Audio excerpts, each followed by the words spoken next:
to move through the holidays, we're gonna do some work on your SI joint and your hips today. What you need is a stuffed animal of sorts. A pillow also works, a yoga block, or a small ball would like this would also work, just because most people have, something soft like that around their house. And then you need a chair that does not have wheels. We're gonna start with some isometrics and then we'll go into some more hip stuff. So grab your equipment and let's build some stability for your hypermobility. We're gonna start with your feet on the ground, hips supported by a chair. Take a couple deep breaths here. So I am feeling some pain kind of on my left side, but kind of in this area. I know I have a labral issue on that side. I also noticed my SI joint, which is that really low back, just felt a little off today. Just put my Jellie Bend on, so this can help to support my hips. Specifically when I'm standing, I can really hike it down. When I'm sitting, I usually pull it up a little bit, but make sure you grab a Jellie Bend if you have this issue, and the code to save is in the description of the video, or you have a chance to win at the end. Grab your stuffy of choice. You're gonna put it right in between your knees. You're going to make sure your feet are forward. So you want it to be like a decent, like a big one is good. Bring your feet kind of close. Breathe in. As you blow out, gentle squeeze together and hold. Breathe in as we relax. Blow out as we squeeze. Feet are staying flat on the ground and not like rocking in or out. I'm feeling my inner thighs working. You can also kind of reset your pelvis when you do this. Sometimes if we give it a big old squeeze, we'll get a pop, which can feel really nice. Squeeze, hold, or blow out. Relax, breathe in. Squeeze. Got some shakies. Relax. If this makes your pain any worse, then this one is probably not for you, or maybe you're squeezing too close. Maybe you need something firmer, like a ball that doesn't let you squeeze as far in, right? Like my knees are in front of my pelvis and the ball kind of makes that happen. When you have something really squishy, we can over squeeze, which sometimes can aggravate. So a yoga block will also help keep space there without squeezing too much. Or try multiple pillows, multiple stuffies, however you want to do it.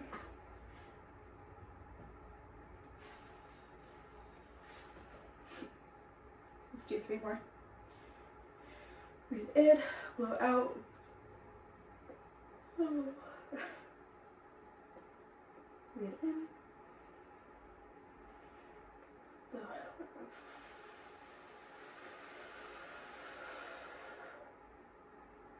Breathe in, blow out.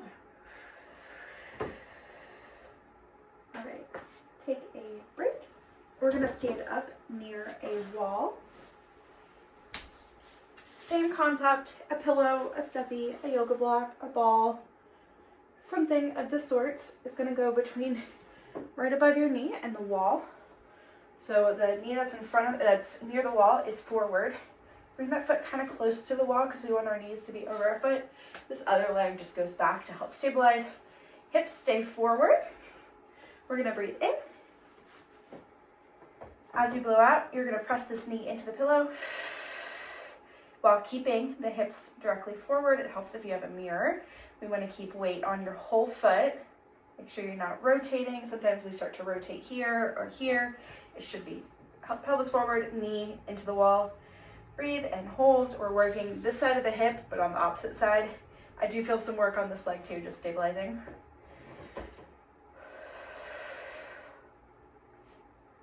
Take a break.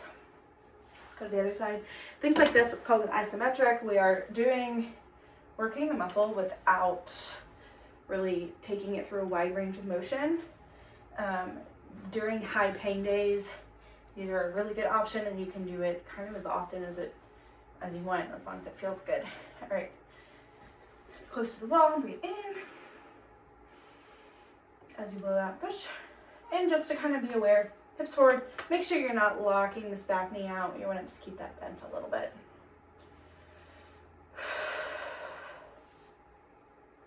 Hips forward. Otherwise, I'm coming out here.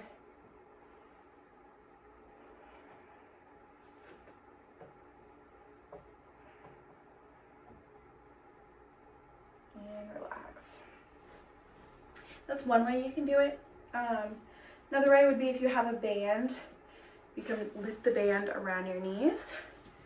And then if you're sitting, you have a band here, and then you just kind of resist and hold here. You can also take your hand on your thighs and kind of resist. Where this sometimes is an issue is if you have some shoulder instability. So I find that the wall is an easily accessible version of it. Next, we're going to rotate our pelvis, so we're going to kind of rotate one femur forward, then pull this one kind of back in socket, rotate the other one forward. So we're kind of hiking the hip and letting it go. And whichever direction feels best, you're going to do more of that direction.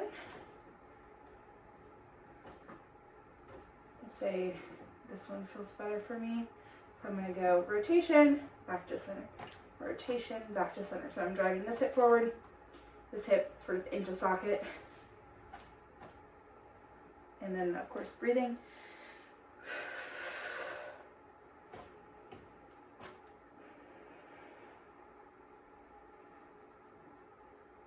The one that's going kind of forward, you might be more on your toes. The one that's coming back, you're kind of shifting your weight to your heel. So one foot, weight shifts forward, other foot, weight shifts back, switch, weight shift back, other forward, whichever feels good. Stay on that side. Neutral, rotate.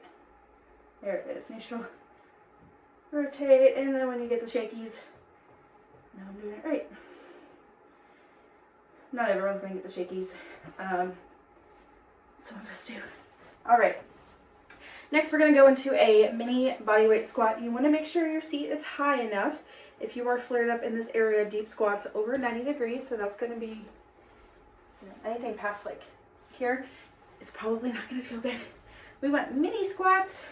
You can take a yoga block or take a little pillow. And then we're going to stand hip width apart, depending on what's comfortable for you. If your natural stance is more in versus more out, find a middle ground. A little bit out is fine, a little bit in is fine. We just want to try to stay away from some of these extremes. Around, hip width apart, my natural stance. Close to the chair, shoulders back. Breathe in, bend, bend, bend, bend, bend. Barely tap. Push through my heels, midfoot, and toes to come up. We are not squeezing at the top, just pushing through our feet. Breathe in, blow out. When you popped, breathe in. I'm going to actually take this away because I feel like I need some depth. Some of you may need to adjust the height. I've had people squat on 7 books before. So even if you're doing this much range of motion, or maybe you're going even lower, go in a range that is pain-free. You can breathe through it and is controlled. All right. Breathe in, circle down, blow out. Breathe in. 6 more. At the top, make sure we don't lock in. That doesn't feel good. We are just coming up. So if you don't lock your knees, it makes it easier to not lock your back and your hips out.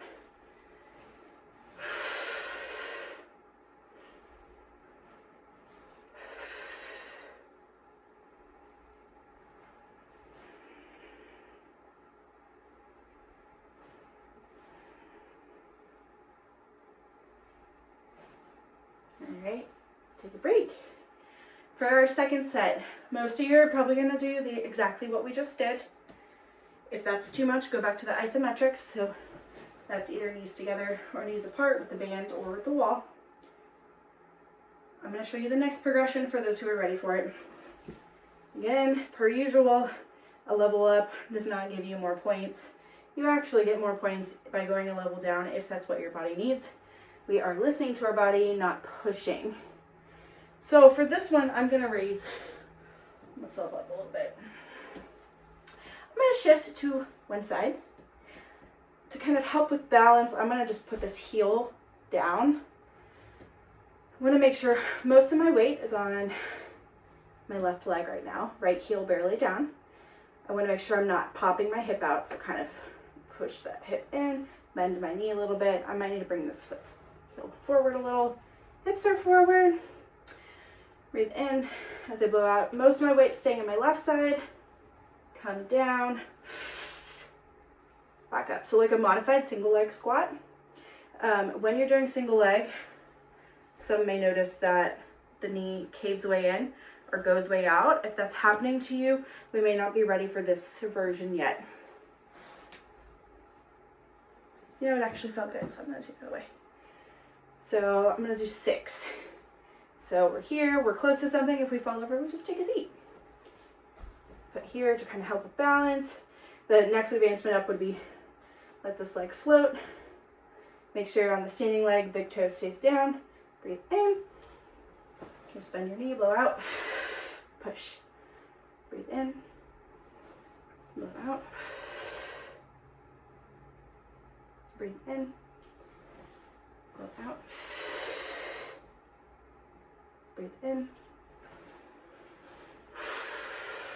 Don't hold your breath.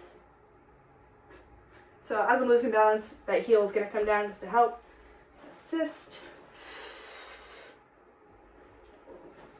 And 6. That felt really good to me. I felt a lot of muscles engaged in this area without flaring it up. Let's go to the other side.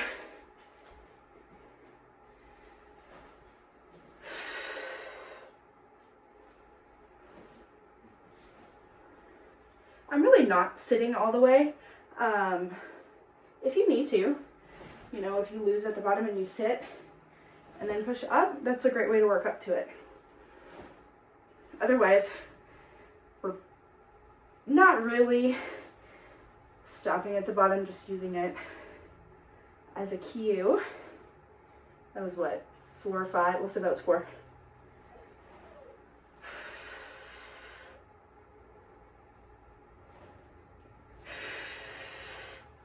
All right, we're gonna do one more. We're gonna go into our hands and knees. If your hips, if your wrists bother you, grab a towel or some mini axolotls to help keep our wrists neutral. There goes my knee popping again.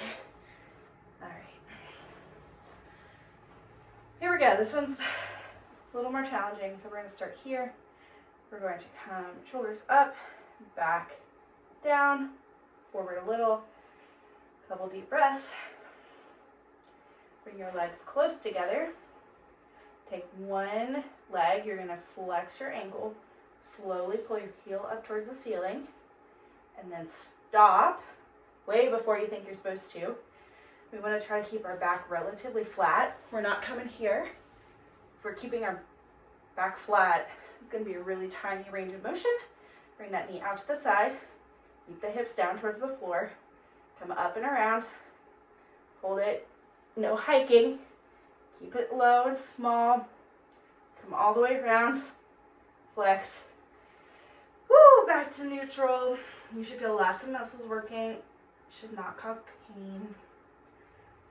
Keep it really, really small range of motion, much smaller than you feel like you need. We're gonna reverse it, so we're gonna come shoulders first, weight forward, knee forward, out, hips down towards the ground, rotate, extend, back, and down. Give your wrists a little break.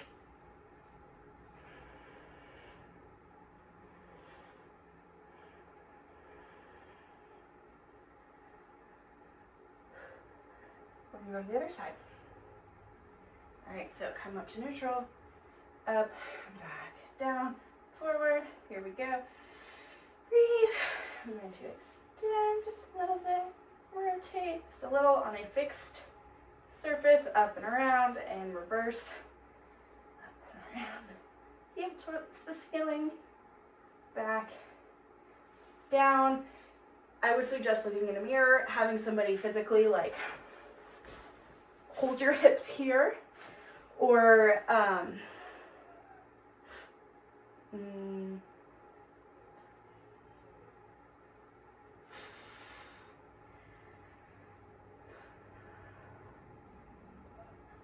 or put something on your back that it's okay if it falls off, but to give you a little cue of if you are rotating too much. All right, I'm gonna give myself a little break.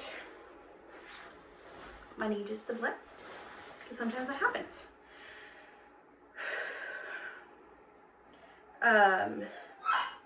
You can also do a standing version of that if being on hands and knees is difficult for you. So I'm going to show you the standing version.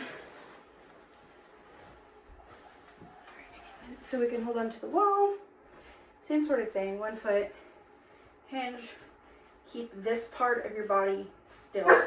Shoulders, hip back, hip around to here, and then reverse up, side, rotate, and back, and then switch sides. It's totally fine. Hold on as you're working up to this, and then reverse. I start with a couple of those, maybe up to 5 or so. If you're having a high pain day, you can do this type of exercise more frequent. I'm gonna go ahead and give myself a break, but if your body feels like it needs more, then feel free to do a couple more. And drink your electrolytes, and I will see you tomorrow.